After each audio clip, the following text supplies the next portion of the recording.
All right, welcome to Hoops Tonight here at The Volume. Happy Monday, everybody. Hope all of you guys had an incredible weekend. We got a jam-packed show for you today. We're going to start with a breakdown of the Cleveland Cavaliers in just their second game having their starting lineup together, notching a huge win over the Golden State Warriors yesterday, delivering them their first road loss of the entire season. And then, as I said last week, we're going to kind of be changing the format of the show for a little while now. We're going to be shifting to more deep dives into teams. We're still going to do game breakdowns. They're going to be a part of the show, but I find that we learn more about the teams when we take more time with one team to really dive into the tape, watch multiple games, and look at season-long trends. And so we're going to be doing a deep dive of the Cleveland Cavaliers in the second half of today's show. And then I have 3 mailbag questions for the end of the show as well. You guys know the drill. Before we get started, subscribe to our brand new YouTube channel as we try to get this thing off the ground. It would mean a lot to me if you guys would scroll down and take a couple seconds to hit that subscribe button. Don't forget about our podcast feed, wherever you get your podcasts, under Hoops Tonight.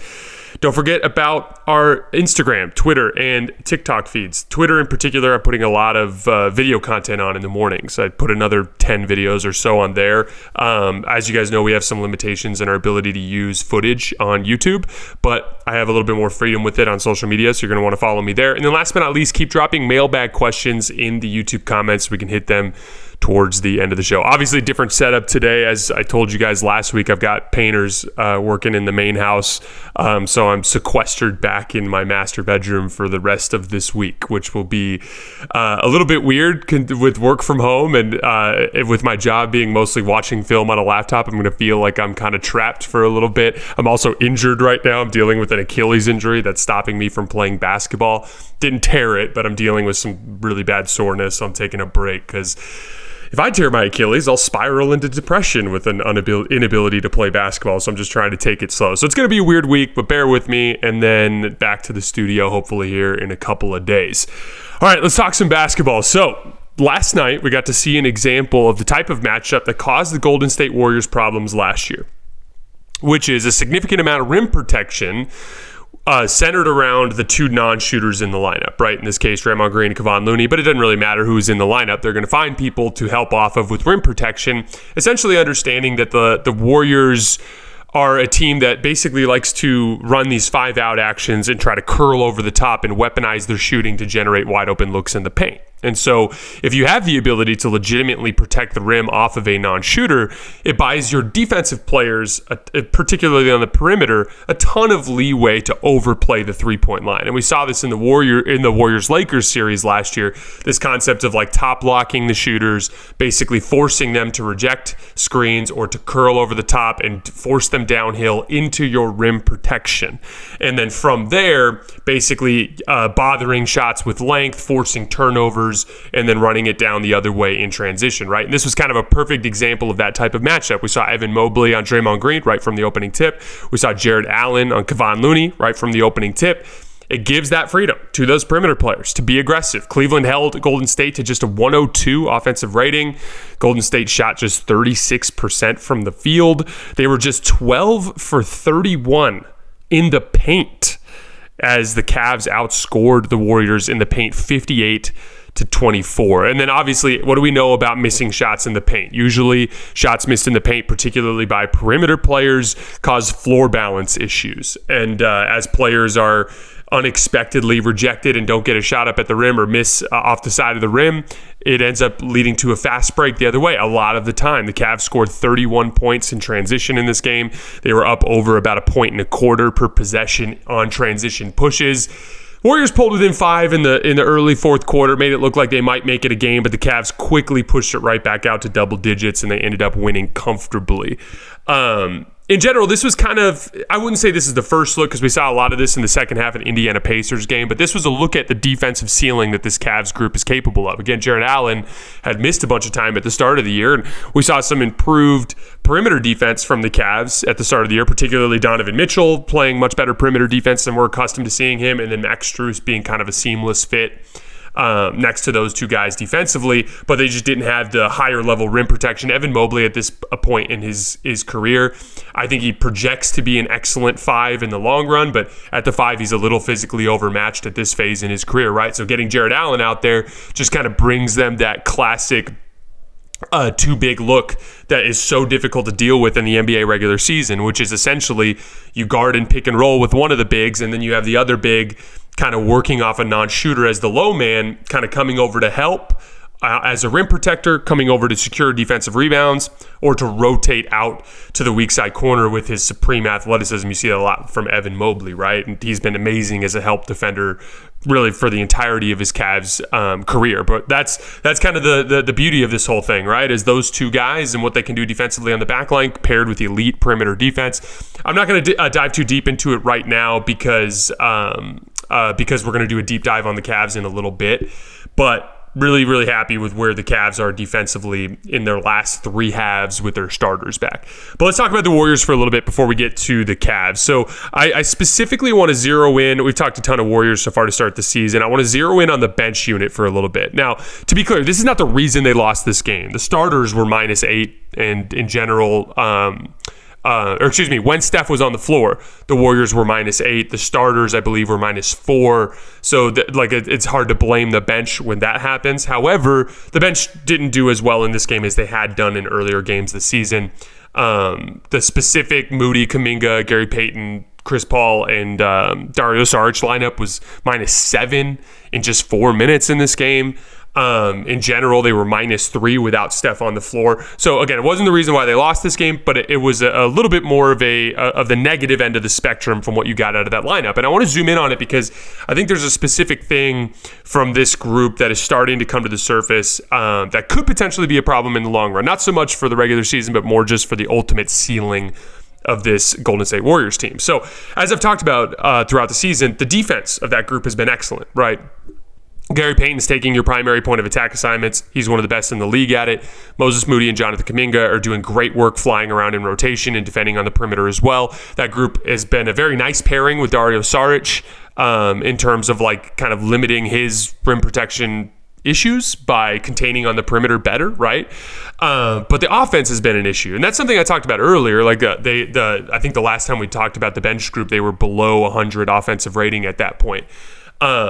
But I wanted to zoom in on the lineup because in general for the entire season now, they are now -8.5 points per 100 possessions. Now, they've run a bunch of different bench configurations, but this is the primary one that they've been running, and they did not play well against the Cavs. And in large part, in my opinion, because they can't score. So they're only scoring throughout the entire season at this point 100 points per 100 possessions. And this is where we have to look at Chris Paul. I would say that the Chris Paul experiment with the Warriors has been a resounding success. He's an obvious fit with the bench group. He gets them organized. They definitely have, let's just say, not as low of lows as they did last year when Jordan Poole was leading those units, right? So overall, it's been a success. I think in the big picture, it's going to be a success for the entire season. However, against this Cavs matchup on the road, I think you saw an example of what can happen, though, if Chris Paul's not scoring like this. Because Chris Paul's really struggling to score the basketball. That's the one kind of gripe, so to speak, on the Chris Paul experiment so far. He's averaging a career low 7.6 points per game, just 32% from the field, just 2 for 26 from 3, just 14 for 44 on pull-up jump shots with 0 threes. So 32% from the field and a 32% effective field goal percentage because you're not getting any of that extra point from threes, right? Hasn't hit a single pull-up three the entire season. He's also only made 5 shots at the rim all season. A Chris Paul pick and roll to this point is only worth 0.8 points per possession. And on ISOs against switches, he's just 3 for 15 from the field. Now, again, he's orchestrating the unit very well. Up until recently, the unit's been performing well on the scoreboard despite the offensive limitations. But this is an example of what you actually need Chris for, right? So an elite defensive team that protects the rim really well, that kind of team is always going to give young players trouble because young players typically struggle against elite defense as they kind of figure out all those little nuances, right? And what you need in that situation is just 2 or 3 more times a game where Chris can go get a bucket, right? and look to be aggressive when nothing else was working. Against those Cavs coverages, because their rotations were so sharp, you weren't getting anything at the rim, and you weren't getting wide open kick out threes, right? And so at a certain point, at least not for your knockdown shooters. So at a certain point, what's there is in the drop coverage, especially when like guys like Darius, Garland are out there, like you can still get separation against them in pick and roll. You got to have someone who can rise up and knock a shot down, which Chris absolutely can. He just hasn't done so yet this season. And again, that's the thing to keep an eye on. It's not so much that Chris can do it. It's just a question of when he will, right? Now, the counterpoint to that is he's old, right? So that's the issue. As you look at those numbers relative to his previous seasons, they're down a lot, right? Obviously, he's slumping. The question is he going to snap out of it? I think yes. But I'm saying that he needs to. And the main reason why is because that's why you make the trade. You make the trade so that Chris can, especially in that matchup against rim protection teams that are packing the paint, you need another guy who can run pick and roll to spell Steph and consistently generate quality shots. And he can do it as a bench shot creator on the day in, day out of the regular season. But that on the road tough game against an elite defense, that's kind of a good kind of microcosm of what a playoff situation would look like. That's an example of a game in the playoffs where you have to lean heavier on pick and roll and spreading the floor out, and you desperately need Chris to just be a little bit more productive offensively. Again, not a big deal at this point in the season, just a trend to keep an eye on. The trend is the bench unit is struggling to score, in large part because Chris is struggling to score, and he's specifically missing a lot of shots that he normally makes. So that's the trend. We'll see what ends up going on in the bigger picture. NBA fans, the wait is over. Basketball is back, and DraftKings Sportsbook, an official sports betting partner of the NBA, is celebrating with an unbeatable offer. New customers can score $200 instantly in bonus bets for throwing down $5 on the NBA. Win or lose, it doesn't matter. You'll start the season with an instant dub. And with DraftKings parlays, everyone's got a shot at an even bigger basketball win. String together multiple bets from the same game or build your parlay across multiple games for a shot at making your payday even sweeter. Basketball's more fun when you're in on the action. Download the DraftKings Sportsbook app now and use code HOOPS. That's HOOPS.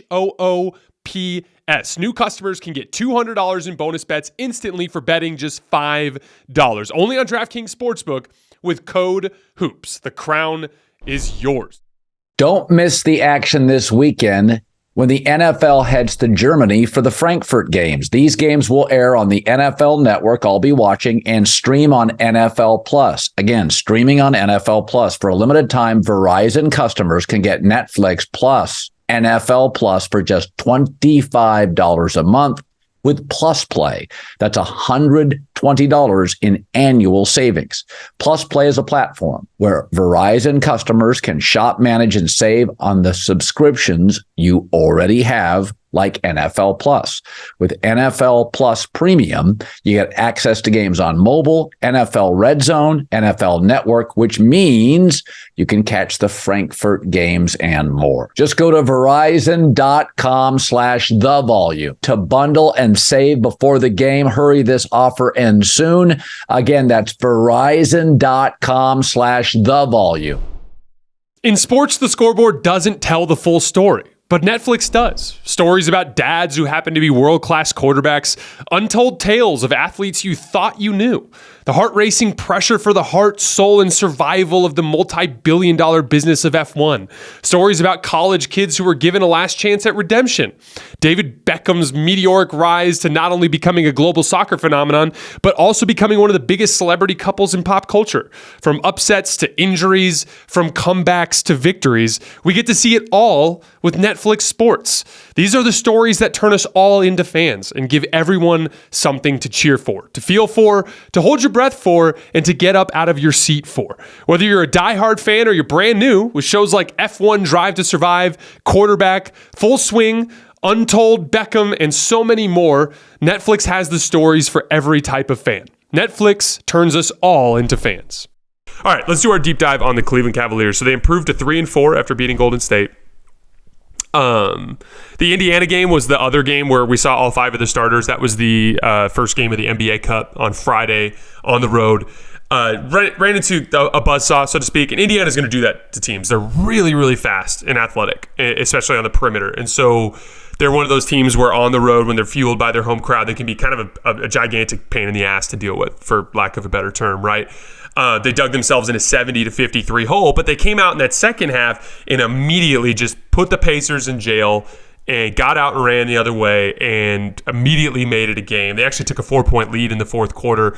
Super, super impressive defensively in the second half of that game. They ended up losing, based on like kind of typical late game stuff that can happen going either way, right? Like Buddy Hield ended up catching a heater, making a couple threes. He made one off of a Max Strus turnover where Max was like kind of draped over him from behind. He just somehow made it. Buddy Hield's one of the best shooters in the league. That's what he's going to do sometimes. The Cavs had two crucial late game turnovers that killed them, where they got stops. One where Evan Mobley just inexplicably threw like a 90-mile-an-hour bounce pass that was too far ahead of Darius Garland and went out of bounds. And then Darius Garland did the same thing when he tried to throw a swing pass across the floor in transition to Donovan Mitchell that got stolen. But so it's tough because it's a loss, and it's a loss in pool play for the play-in for the NBA Cup. But at the same time, I thought that second half was actually a really, really impressive showing from the Cavalier defense. They gave up a 102 defensive rating in the entire game against Golden State, which is like unbelievably good against an offense that's been pretty effective all season so far this year, and has a player in Steph Curry who's been arguably the best player in the league to start the year, depending on who you ask, right? And then they gave up a 104 defensive rating in the second half against the Indiana Pacers. That's what this team is capable of when they're really locked in. And again, like, there's still little things, like Darius Garland to me still is the easiest entry point into that defense, and it can cause problems. There was this weird moment at the end of the Pacers game where like Tyrese Halliburton he was having success just beating Darius Garland off the dribble. Once in ISO and then another time in pick and roll where he just got by him too easily. But he got easy buckets just beating Darius Garland off the dribble. And then he just randomly decided, actually, I'd rather attack Jared Allen, and he started calling for ball screens, and Jared would switch. And then Jared actually got a really nice stop on Tyrese where he blocked him on a drive. And then Tyrese just made a prayer, like an absolute prayer, step back three on the right wing that arced 17 feet in the air, it seemed, and somehow went in. But in general, like that's an issue in the big picture, right? Like Jared Allen can switch onto the perimeter and guard pretty well. So can Evan Mobley. I like Strus defensively. We're going to talk about him more in a minute. Donovan Mitchell's having a good season defensively. Karis LeVert is one of their better perimeter defenders. But Darius Garland he competes. Like, I genuinely am impressed by how often he puts his body on the line to get back in front of people. He does sprint around in rotation, and he is a willing participant in the defense. But his physical limitations do become an issue in late game situations, as you saw with Tyrese Halliburton. Like, hey, get out of the way. I'm just going to beat Darius off the dribble and get into the paint. And that's something that we saw a lot in the Knicks series as they attacked. Specifically, R.J. Barrett and Jalen Brunson spent a lot of time attacking Darius Garland. So that's the thing. Like, I'm really impressed by the Cavalier defense in general. They're in spite of the injuries to start the year, they're still 11th in defensive rating, 8th in half-court defense, according to Cleaning the Glass. Middle of the pack for transition defense, 15th in frequency, 19th in efficiency.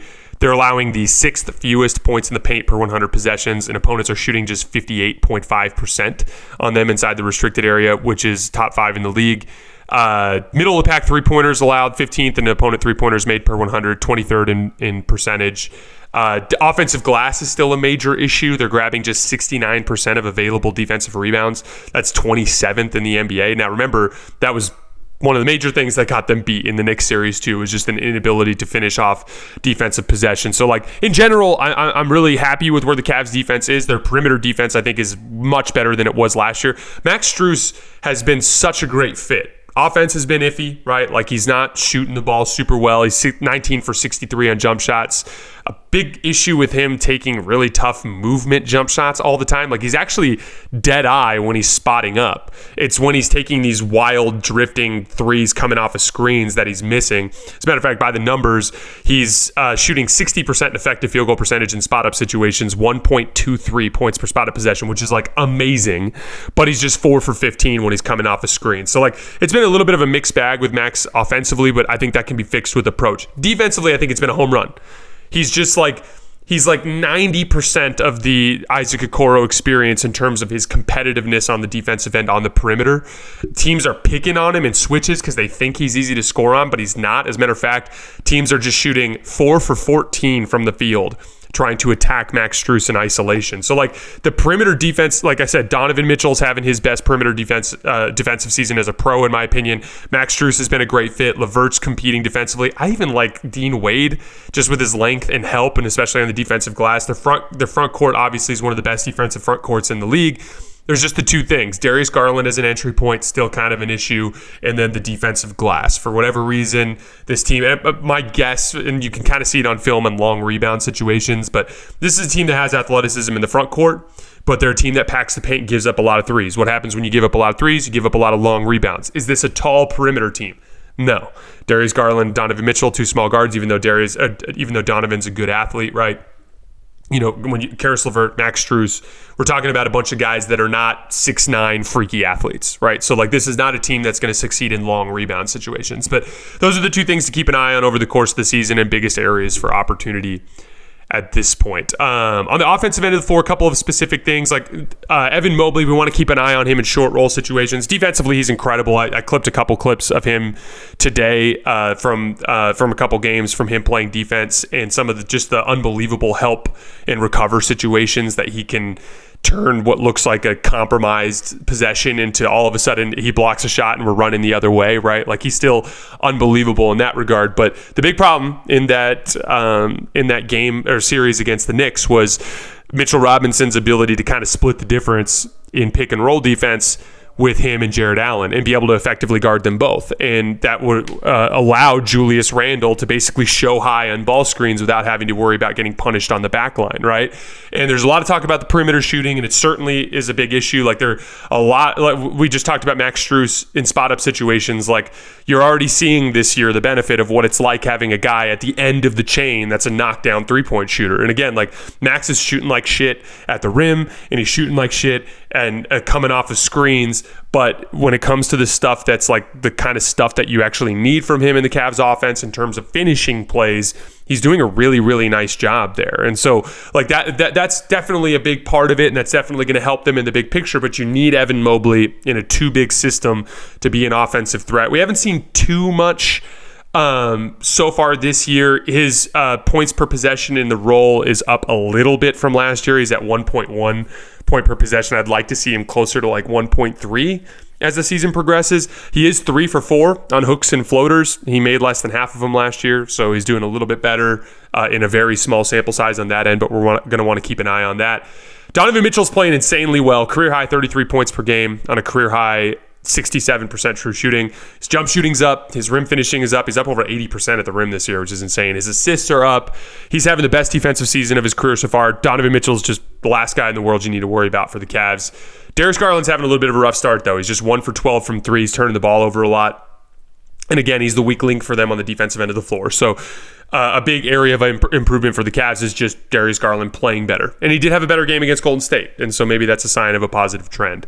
The core five, so Max Strus, Garland, Mitchell, with Mobley and Allen, they've played 46 possessions so far through 2 games, 122 offensive rating and 100 defensive rating for plus 22 points per 100 possessions. That's amazing. As a team, 104 defensive rating against Indy in the second half, 102 defensive rating for the game against Golden State. So a lot of stuff trending in a positive direction for the Cavs now that they're getting healthy. Again, just to keep an eye on the entry point, Darius Garland, defensive rebounding, Darius Garland on offense improving, Evan Mobley on the roll. Those are the main things we want to keep an eye on. Everything else looks good. Like Karis LeVert straight up took over the end of that Pacers game, just beating people off the dribble. I love his isolation attack as kind of a counter to everything Mitchell and Garland bring. Like I said, Dean Wade's been an intriguing. Tristan Thompson was like legit good on defense against the Warriors, made a bunch of big plays. So like they're looking like a team that's coming together in a big way here early in the season. All right, guys, before we get out of here, let's hit the mailbag. First question from Miles. How does altitude, I love this question, this is super interesting. How does altitude affect visiting teams early in the year? Do you feel that Dallas's poor transition defense partially was because of the atmosphere? So I don't think altitude's a big part of it, but another big part of it is just on the road. Why is it that teams struggle in transition on the road typically, and then just view the Denver Nuggets and their altitude as basically an exaggerated version of that from the standpoint of altitude, right? Here's the thing. When you're fueled by your home crowd and the energy that brings, you just naturally run harder. It's just kind of like, think about all the times during a basketball game when like you don't want to run, whether it's back on defense or running the floor in transition on offense, and you're tired, and so you decide not to, and so you jog. And God knows in our pickup games as us amateur basketball players that we do it a ton, right? But like, it's even when you're taking games seriously, there are times when you decide not to run and there are times when you decide to run. When you're fueled by the energy of your home crowd, you just always run. Like, there's no other way to put it. Like, when you're really playing hard in front of your home crowd and like you're fueled by that energy, it's like you're sprinting back on defense every possession. Every time you secure a defensive rebound, you're sprinting the lane. And so for the road team, it's more about discipline than anything else. It's those decisions, those run or don't run decisions that you have to decide whether or not you're gonna go, right? And more often than not on the road, there are moments where the young, energetic, it doesn't even necessarily have to do with age, but the energetic home player says, screw it, I'm running. And then the road dude decides to take that possession off, and it ends up causing problems. But teams that are really good on the road are typically very mentally disciplined teams, meaning like they're teams that are very good at forcing themselves to make the same decision every time regardless. This is why teams that defend well typically play well on the road, because defense travels. It's not about making shots, it's about your habits.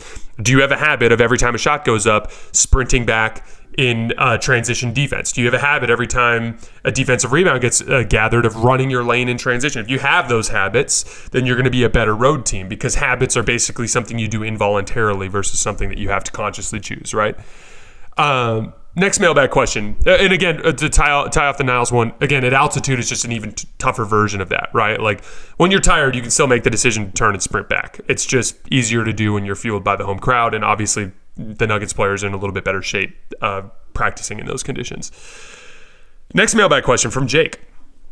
How do we parse lineup analytics? The Warriors' second team is looking great and often has a better plus-minus, but they're also mostly playing the opponent's bench players. I'm sure someone's crunching the numbers somewhere that accounts for matchups. So to me, lineup data, again, everything is relative to the circumstance. And we've talked about this before. It's not even just about lineup data. It's also about play type data. So I primarily look at box score metrics, defensive rating, offensive rating, net rating. So like a pace-weighted metrics, right? And then I really look at play type data. So I love like looking at points per pick and roll, points per ISO, points per spot up possession, that sort of thing. I think those are the best indicators of like the scoreboard for that individual play type, right? And like, for instance, in a spot up possession, you really are hoping for from a good player, a good spot up player, about 1.2 points per possession. You want him to be able to consistently knock down catch and shoot threes and drive closeouts. For a pick and roll player, pick and roll is the initiation for every single possession. It's a lower percentage play. So like anything over one possession is like a home run, right? So it's like everything is a little different. Each situation is different. And so it doesn't make sense to just look at field goal percentage for two players if one of them constantly is playing in spot up situations and the other is constantly running pick and roll, which is just going to be harder, right? And so that's the kind of data I like to look at. But even then, there's context from the standpoint of like, how's the spacing off the ball? Because that's going to directly affect my ability to score in pick and roll or an ISO, right? Same thing even goes for spot up situations. So like there's always like context to these sorts of things. And specifically with lineup data, a bench lineup, for instance, talk about the Warriors, for instance. Warriors bench, defending really well. But they're defending really well against bench lineups. So what that means is, it doesn't mean you should start Moody and Kuminga because they're your best defenders. No, that's not the case. It's just they're doing a really good job within the context of bench lineups guarding opposing benches. And everything with that is about kind of like parsing together where they're being used, right? Like, last year, LeBron James was playing without a backup center. And so bench lineups got crushed with the Lakers. Doesn't mean LeBron's bad. It just means that it was a lineup construction issue. This year, Christian Wood off the bench has been one of the best weapons for the Lakers. So now LeBron's bench numbers are way better. Is it all LeBron? No. Obviously, LeBron's great in both situations, but there's lineup construction pieces there. Christian Wood has been one of the best players for the Lakers this year. He also has been coming off the bench, primarily in those LeBron groups.